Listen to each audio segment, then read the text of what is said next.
오늘 이 오후 예배 자리에 하나님께서 주신 말씀은 갈라디아서 3장 23절부터 29절까지 말씀입니다. 신약성경 갈라디아서 3장 23절부터 우리 29절까지 말씀을 제가 봉독하도록 하겠습니다. 믿음이 오기 전에 우리는 율법 아래에 매인바 되고 계시될 믿음의 때까지 갇혔느니라. 이같이 율법이 우리를 그리스도께로 인도하는 초등교사가 되어 우리로 하여금 믿음으로 말미암아 의롭다함을 얻게 하려 함이라. 믿음이 온 후로는 우리가 초등교사 아래에 있지 아니하도다. 너희가 다 믿음으로 말미암아 그리스도 예수 안에서 하나님의 아들이 되었으니 누구든지 그리스도와 합하기 위하여 세례를 받은 자는 그리스도로 옷 입었느니라. 너희는 유대인이나 헬라인이나 종이나 자유인이나 남자나 여자나 다 그리스도 예수 안에서 하나이니라. 너희가 그리스도의 것이면 곧 아브라함의 자손이요 약속대로 유업을 이을 자니라. 아멘. 오늘은 갈라디아서 3장 23절부터 29절까지 말씀, 우리는 하나님의 자녀입니다 라는 제목으로 오늘 말씀을 함께 나누기를 원합니다. 여러분, 제가 종종 서점을 가보는데요, 대부분 인터넷에서 책을 구입을 하지만 일부러 서점을 갑니다. 그런데 갈 때마다 느끼는 것은요, 참 기분이 좋다라는 겁니다. 힘이 없다가도요, 서점에 딱 들어가면 그 활기가 확 도는 그런 느낌을 받습니다. 그런 점에서 정말 서점만의 특별한 매력이 있구나라고 그렇게 생각이 듭니다. 여러 가지 책들이 막 즐비하게 이렇게 딱 전시되어 있는데 제가 관심 있는 그 분야의 여러 책들을 하나하나 그렇게 살펴보는 그런 재미가 참 쏠쏠한 것 같습니다. 그런데 또 서점에 갈 때마다 제가 느끼는 부분은 뭐냐면, 서점에 가면 현재 사회가 어떻게 돌아가는지 사회의 경향을 어느 정도 유추할 수 있다는 겁니다. 그래서 지금 사회적으로 이렇게 분위기가 있구나, 많은 사람들이 여기에 지금 집중하고 있구나, 그래, 여기에 지금 많은 관심을 가지고 있구나 라는 것을 이제 비치되어 있는 책들이나 아니면 베스트셀러 같은 책들을 보면요, 사회적인 분위기를 물씬 느낄 수가 있습니다. 과거 베스트셀러 책이었던 아프니까 청춘이다. 여러분, 이 책을 못 들은 사람이 없을 정도로요, 엄청나게 많은 사람들이 읽고 추천했던 그런 책입니다.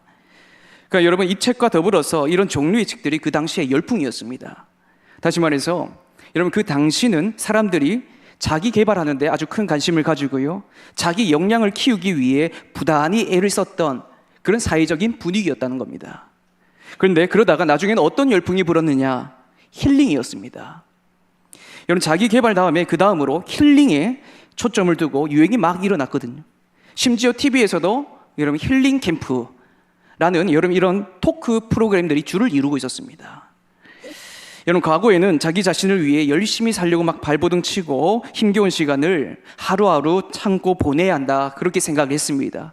그래서 젊을 때 고생해야 된다라는 이런 생각으로 살다가, 근데 그렇게 시간을 보내면 보낼수록 오히려 지치고 상처만 막 남는 겁니다. 그래서 이렇게 하면 성공할 수 있어 라는 말보다 성공하지 못해도 괜찮아, 지금 모습 그대로도 충분해, 넌 이미 가치 있는 존재야, 여러분, 이렇게 나를 위로하고 나의 아픔을 이해해주고 그리고 격려해주는 이 분위기가 과거의 사회를 이루고 있었습니다. 근데 여러분, 여기서 또 드는 의문이 있습니다. 여러분, 이런 분위기가 계속 가다 보니까 지금은 어떤 분위기냐? 여러분, 여기서 의문이 딱 듭니다. 왜 우리는 가치 있는 존재인가 하는 겁니다. 너는 가치 있는 존재라고 그렇게 격려하고 독려를 했는데 그 당시에는 사회적 분위기 때문에 아무런 의심하지 않고 그렇게 그냥 그 격려 말이 너무나 적고, 그러니까 그냥 아무 의문도 없었는데 시간이 갈수록 여러분, 또 세상사를 볼수록 다른 생각이 드는 겁니다. 의문이 드는 겁니다. 왜 나는 가치 있는 존재인가 하는 겁니다. 나는 사회가 말하는 그 존재 자체로 가치 있는 자인가? 그런데 왜 이 사회는 말만 그렇게 하고 실제로 나를 그렇게 가치 있게 사용하지 않는가? 왜 세상은 능력 있는 자들만 가려서 택하는가? 분명히 존재만으로도 가치 있다고 했는데 왜 그런가? 여러분, 이런 질문에 답을 주지 못한다면 그러면 아무리 너는 가치 있는 존재야 라고 말을 해도 더 이상 사람들에게는 위로가 되지 않습니다. 그러나 여러분, 이 성경은 분명히 우리가 왜 가치 있는 존재인지 아주 명확하게 우리에게 말씀해주고 있다라는 것입니다. 특별히 오늘은 갈라디아서를 보면서 그리고 그 답을 우리가 찾아보려고 하는데요. 여러분, 우리가 보고 있는 이 갈라디아서는 사도 바울이 거짓 형제들의 도전에 대항하여서 이신층이, 즉 오직 믿음으로 말미암아 의롭다함을 얻는다라는 여러분 이 진리를 논증하기 위해 쓴 편지입니다.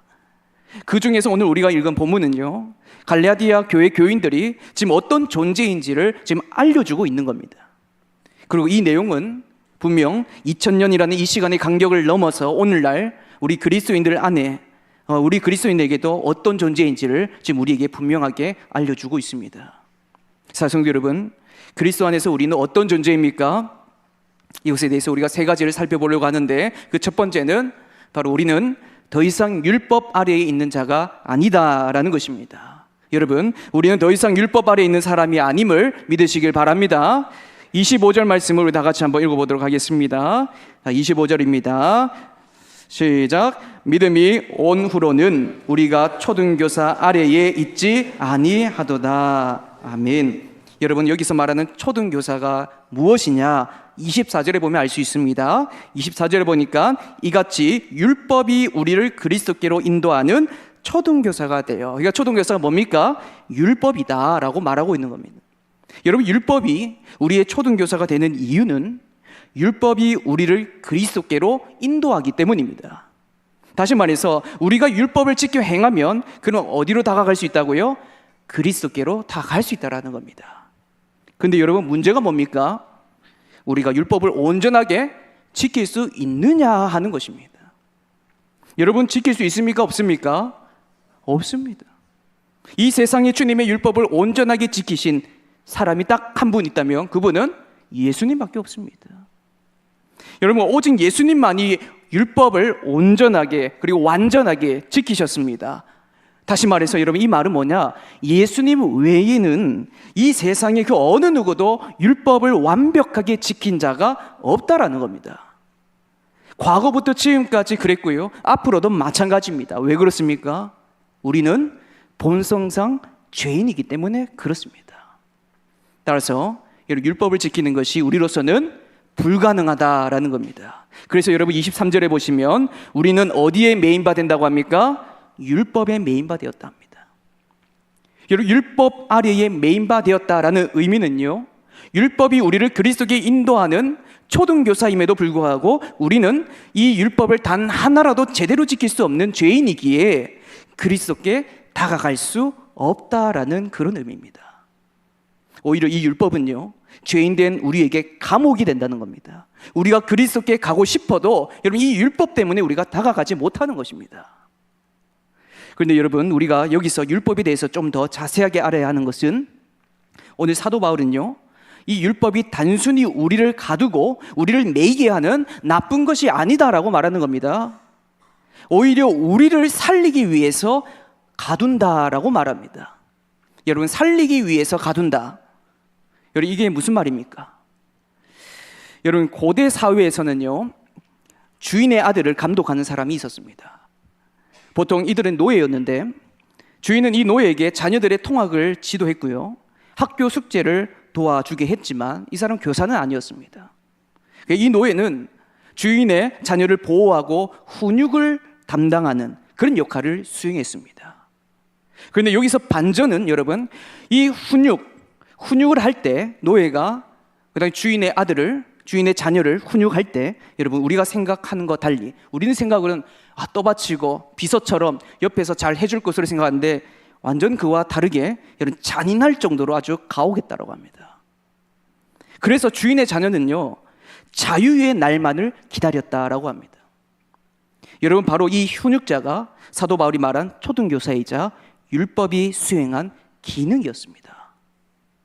여러분, 이처럼 율법은요, 마치 간수처럼 우리를 가두고 훈육자처럼 우리의 잘못에 매를 들지만, 그러나 율법의 속박은 일시적이고 궁극적인 목적이 따로 있는데 그 목적이 바로 그리스도께서 우리를 자유하실 때까지 감옥에 가두는 것, 그리스도께서 우리를 하나님의 거룩하고 그리고 온전한 자녀가 되게 하실 때까지 훈육자 아래에 두는 것입니다. 그래서 본문 당시 갈라디아 교회 교인들이 구원을 받기 위해 할례를 받아야 된다라는 여러분 이 다른 복음, 거짓 복음에 미혹되어 있었습니다. 그래서 바울은 진리를 지금 선언하는 겁니다. 뭐라고요? 율법은 그리스도께로 인도하는 훈육자 기능을 하며 우리는 오직 믿음으로 말미암아 구원을 받는다. 바로 이것입니다. 사랑하는 여러분, 우리는 더 이상 율법 아래에 있지 않습니다. 우리는 오직 그리스도를 믿는 믿음으로 의롭다함을 다 얻었음을 믿으시길 바랍니다. 그런데 안타깝게도 복음으로 인해 구원을 얻은 자들의 반응이 이상합니다. 하나는 이미 구원받았으니까 이제 내 마음대로 해도 살아도 상관없다라는 사람이 있습니다. 또 하나는 이미 구원받았으니까 이미 구원받았는데 주일 성수, 11조, 교회 봉사 등 이것들을 제대로 하지 않으면, 많이 하지 않으면 구원을 받지 못한다고, 구원을 받아도 다시 없어질까 봐 두려워 떠는 사람들이 있습니다. 여러분, 이것이 바로 다른 복음이라는 겁니다. 분명 하나님께서 주신 믿음으로 말미암아 우리는 의롭게 되었습니다. 그렇기 때문에 우리는 율법, 즉 말씀에 순종하는 것입니다. 다시 말해서 이미 주님의 자녀된 우리에게 아버지 하나님께서 율법을 통해 우리를 훈육하신다라는 겁니다. 여러분, 구원을 받기 위해 우리가 말씀에 순종하는 것이 절대 아닙니다.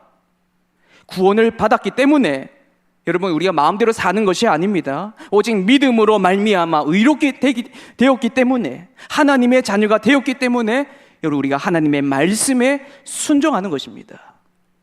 여러분, 하나님의 자녀는 하나님의 말씀에 순종합니다.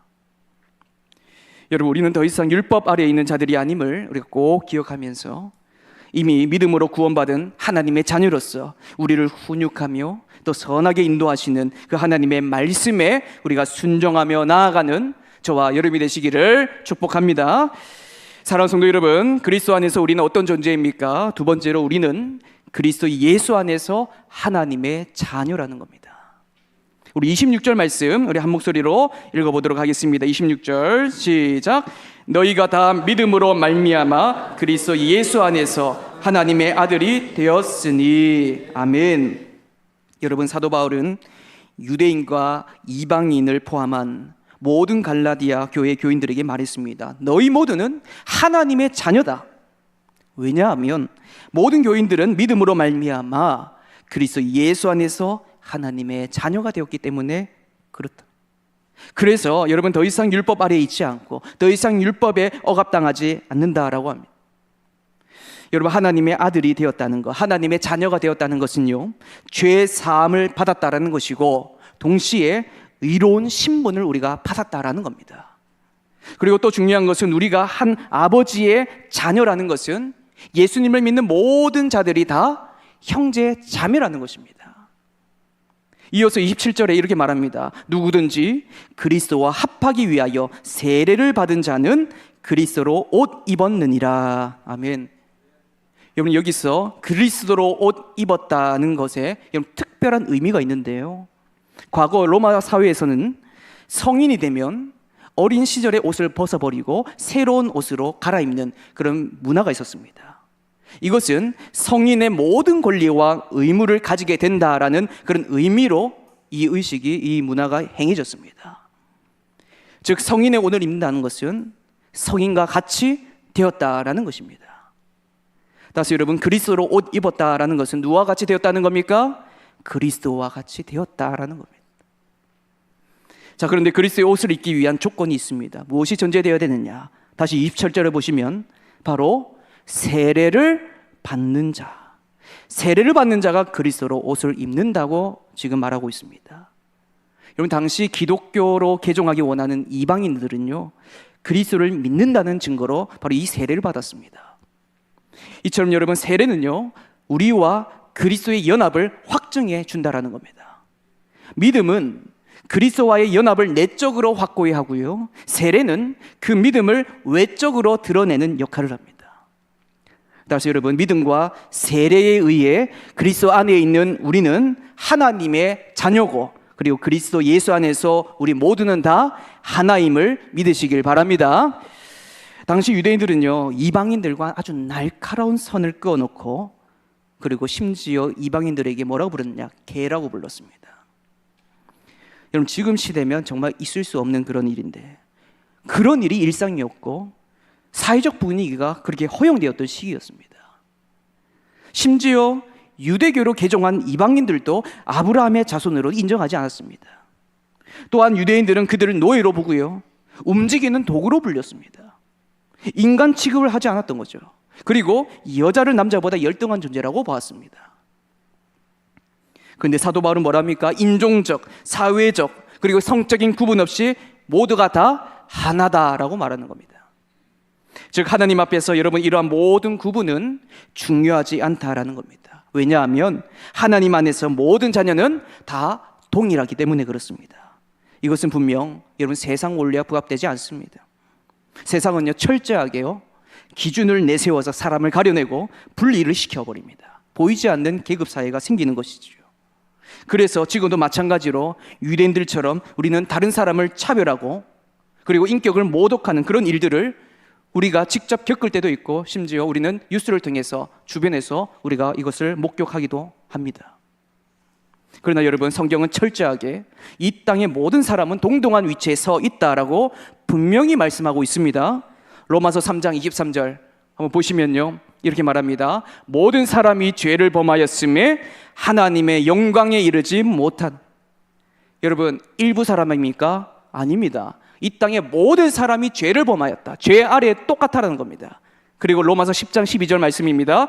유대인이나 헬라인이나 차별이 없음이라 한 분이신 주께서 모든 사람의 주가 되사 그를 부르는 모든 사람에게 부요하시도다. 아멘. 이렇게 여러분, 인종적, 사회적, 성적 구분으로 인해 자신이 우월하다라고 생각하는 것은 결국 누구의 말씀을 거역하는 것과 똑같으냐?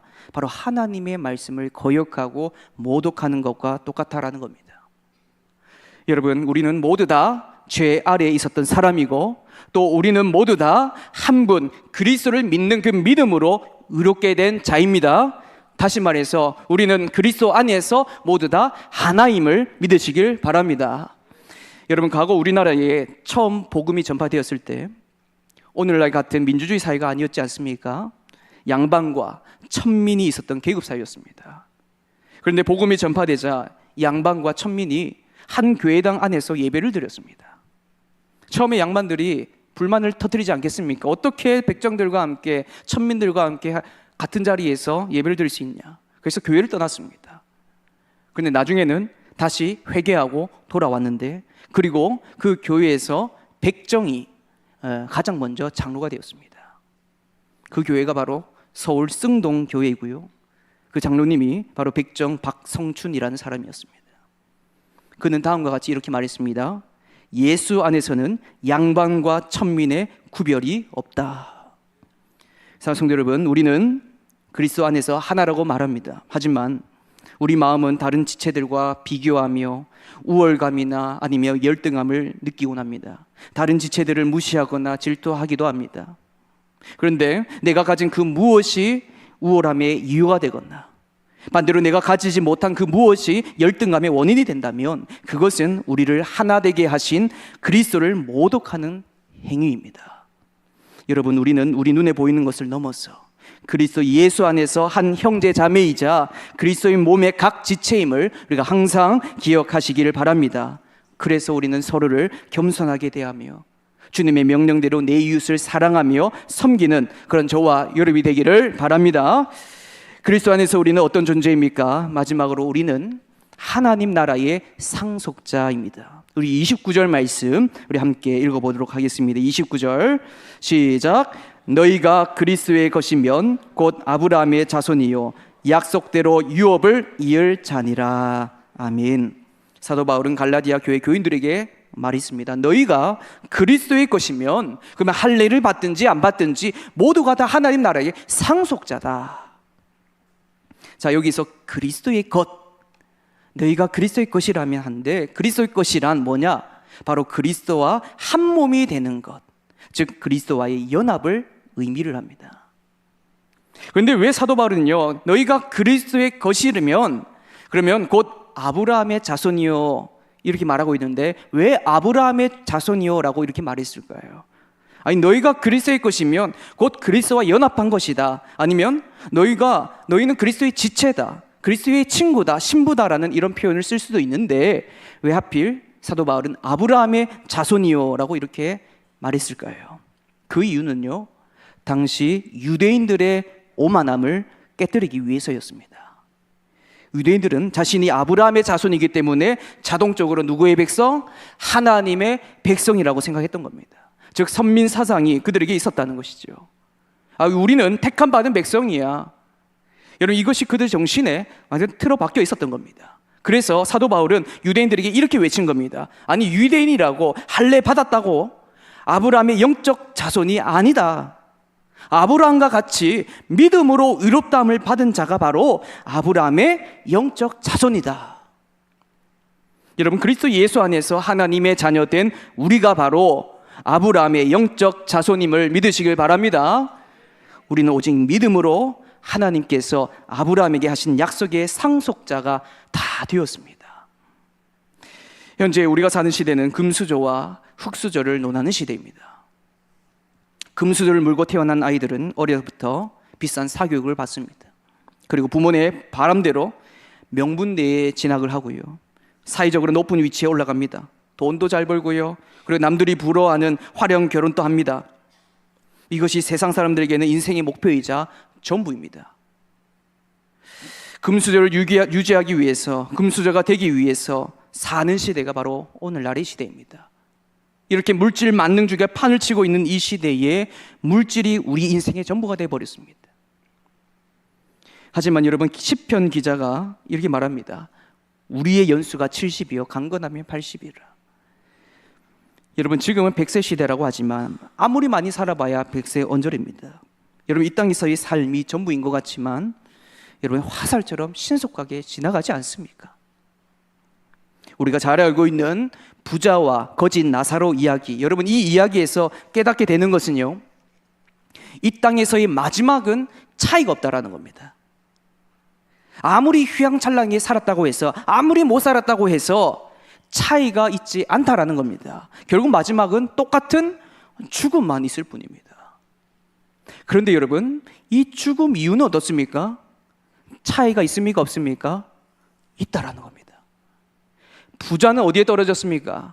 지옥불에 떨어졌고요, 반대로 거짓 나사로는 아브라함의 품 안에 안기었습니다. 차이가 있습니다. 사랑하는 여러분, 주님의 나라는 멀지 않았습니다. 이 땅에서 우리에게 상속받을 그 어떤 것이 없을지라도 여러분, 우리는요 그리스도의 것입니다. 이 말은 우리는 영원한 하나님 나라의 상속자라는 것입니다. 여러분, 로마서 8장 17절 말씀을 우리 함께 읽어보도록 하겠습니다. 시작. 자녀이면 또한 상속자 곧 하나님의 상속자요 그리스도와 함께한 상속자니 우리가 그와 함께 영광을 받기 위하여 고난도 함께 받아야 할 것이니라. 아멘. 사랑하는 성도 여러분, 우리는 하나님의 상속자입니다. 믿으십니까? 주님 다시 오실 그 영광의 날을 우리가 소망하기를 바랍니다. 여러분, 이 소망이 우리에게 정말 중요한 것은 이 소망을 가져야, 이 소망을 우리가 바라보아야 이 땅에서의 그 받는 고난을 넉넉히 이겨낼 수 있기 때문에 그렇습니다. 과거 믿음의 선배들이 여러분, 이 땅의 복음을 위해 얼마나 큰 희생을 치르셨습니다. 세상에서 중요하다는 그 모든 것을 다 버려서라도 심지어 목숨까지 바치면서까지 믿음의 길을 걸어갔지 않습니까? 그렇게 걸어갈 수 있었던 이유가 바로 여러분, 소망을 가지고 있었기 때문에 그렇다는 거예요. 왜냐하면 그 영원한 소망은 이 땅의 그 어느 것보다 여러분 비교할 수 없는 것이기 때문에 그렇습니다. 우리도 마찬가지입니다. 여러분, 그 어떤 것도 대신할 수 없는 이 영원한 소망, 이 소망을 가지고 이 땅 가운데 우리가 살아내기를 축복합니다. 그러한 삶의 모습은 분명 세상에 굴복당하는 그렇게 사는 모습이 아니라 오히려 하나님의 나라를 보여주고 구별된 삶의 모습을 보여주는 것입니다. 여러분, 이미 우리는 하나님의 상속자입니다.